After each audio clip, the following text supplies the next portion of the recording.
أماه، لو كان عمرك بيدي لمددته، ولكنه بيد ربي، فهل يكفيك حبي؟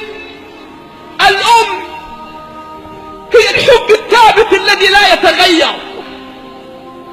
كل من حولك يتغير إلا أمه. كل من حولك يهجرونك إلا أمه. كل من حولك في المحنة يتركوك إلا أمك.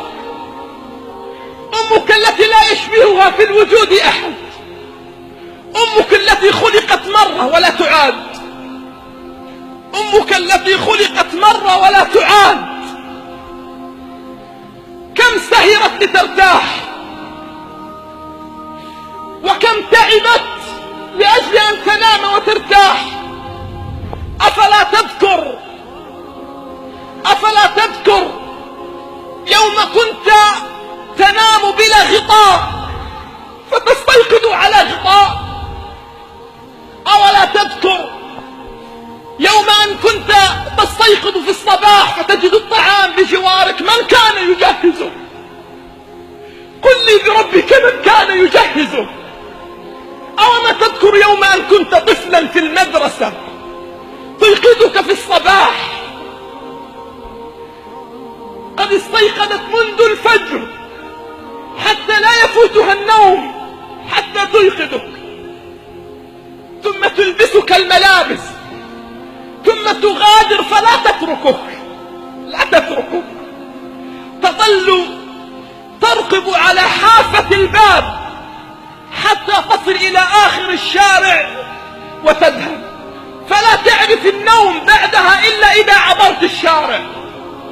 أنسيت هذا كله؟ أنسيت هذا كله؟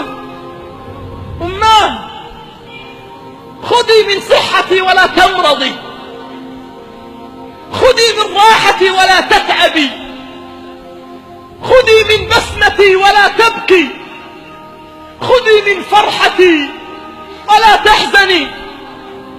الأم أيها الكرام التي وصى عليها رب السماوات والأراضين. ماذا يفعل الشباب اليوم بأمهاتهم؟ ماذا يفعل الرجال اليوم بأمهاتهم؟